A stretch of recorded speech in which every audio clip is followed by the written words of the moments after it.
You can vote, too. You got deaths in Vietnam. That's the benefits of slave labor. You got building skyscrapers that you dominate and control economically and politically. And tell me that it's not yours. It's yours, too. Then the blacks all got together and attacked the whites. And they just let us have it. What they call it was peeping somebody.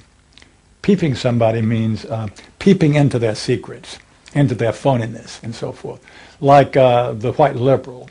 Oh, they really got onto the white liberal, you know. So don't give me no shit about I'm free. You're a goddamn liar, you white pink son of a bitch, you. Yeah, I want to know what you came down here for. You want a black buck, huh? Yep. You looking for a stud? Huh?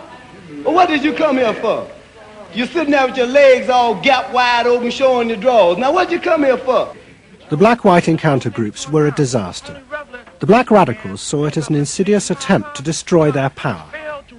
By trying to turn them into liberated individuals, Esalen was removing the one thing that gave them power and confidence in their struggle against racism, their collective identity as blacks.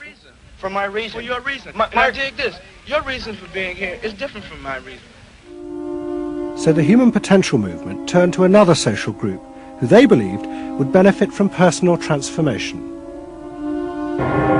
Nuns. And this time they were more successful. The Convent of the Immaculate Heart in Los Angeles was one of the largest seminaries in America. A group of radical psychotherapists approached the convent. They wanted to try out their techniques for personal liberation on individuals whose identities were defined by a series of external rules which they had deeply internalized. The convent, anxious to appear modern, agreed to the experiment. And we did weekend encounter workshops for several hundred Immaculate Heart nuns. Nuns who were reserved, and they tended to be more reserved than other normal people, were told, don't be so reserved, let it all out. You're a good person. You can afford to be who you really are. You don't need to play the role of a nun. You don't need to keep downcast eyes. And prudence is an oversold virtue. You're trying to assert yourself, trying to find out who you are, who you're becoming.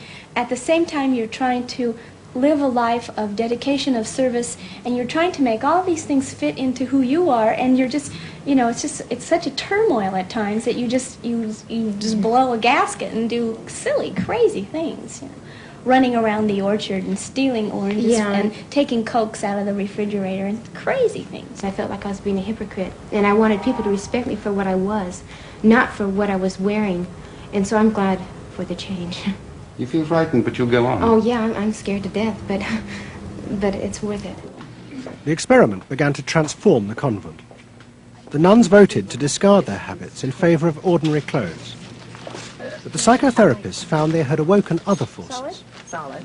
One of the things we unleashed was sexual energy, the kind of thing that the church had been very good at restraining was no longer to be restrained.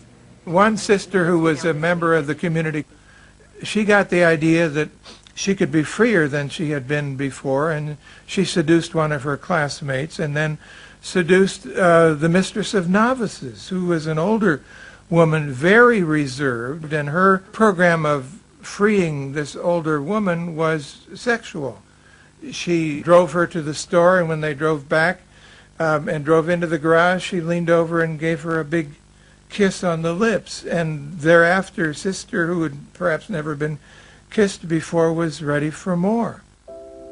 The effect of the experiment on the convent was cataclysmic. Within a year, 300 nuns, more than half the convent, petitioned the Vatican to be released from their vows. And 6 months later, the convent closed its doors. All that was left was a small group of nuns, but they had become radical lesbian nuns. The rest gave up the religious life.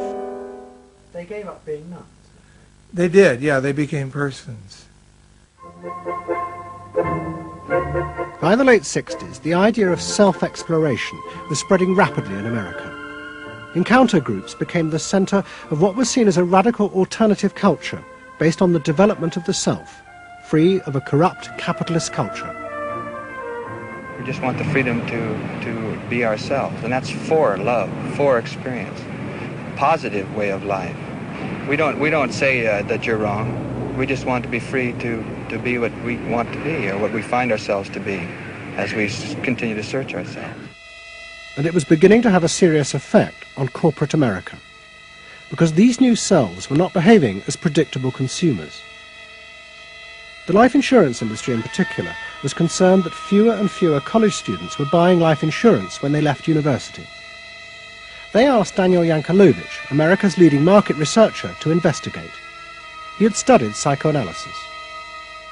The life insurance business, more than any other business at the time, was built on the Protestant ethic. You only bought life insurance if you were a person who sacrificed for the future. If you lived in the present, you had no need for life insurance. So they had some sense that maybe the sort of core values of the Protestant ethic were being challenged by some of these new values that were beginning to appear. And I was really astonished at what I found. The conventional interpretation, the dominant interpretation, was that it had to do with political radicalism. But, it was clear to us that that was a mask, a cover. The core of it had to do with self-expressiveness. That this preoccupation with the self and the inner self, that was what was so important to people. The ability to be self-expressive. Wow, what a feeling! 300 miles to go. We're out of sight. Yankelovich began to track the growth and behaviour of these new expressive selves. What he told the corporations was that these new beings were consumers, but they no longer wanted anything that would place them within the narrow strata of American society. Instead, what they wanted were products that would express their individuality, their difference in a conformist world, the very things that US corporations did not make. Products have always had an emotional meaning. What was new was individuality. The idea that this product expresses me, and whether it was a small European car, the particular music system, relaxation, your presentation of self, your clothing, for immediate energy from our muscles, and relaxation. These become ways in which people can expend their money in order to say to the world who they are. But the manufacturers, they had no idea of what was going on, really, with consumers and in the market at large. Major advertising companies set up what they called operating groups to try and work out how to appeal to these new individuals. The head of one agency sent a memo to all staff. We must conform, he told them, to the new nonconformists. We must listen to the music of Bobby Dylan and go to the theatre more.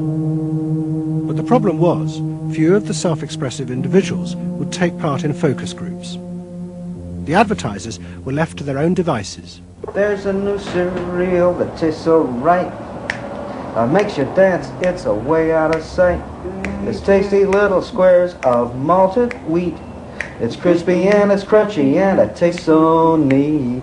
Faster though. That's what I'm saying. Use a folk rock with more rock than folk. And there was an even more serious problem. To make products for people who wanted to express themselves would mean creating variety. But the systems of mass production that had been developed in America were only profitable if they made large numbers of the same objects. This had fitted perfectly with the limited range of desires of a conformist society. The expressive self threatened this whole system of manufacture. And the threat was about to grow rapidly. Go! Because an entrepreneur had invented a way of mass-producing this new independent self.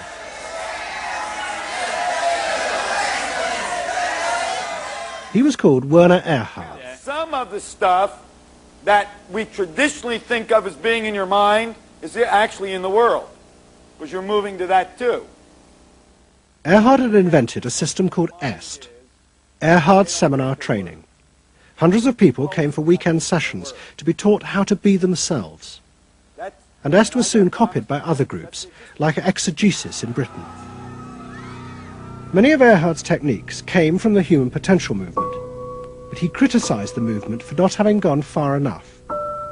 Their idea that there was a central core inside all human beings was, he said, just another limitation on human freedom.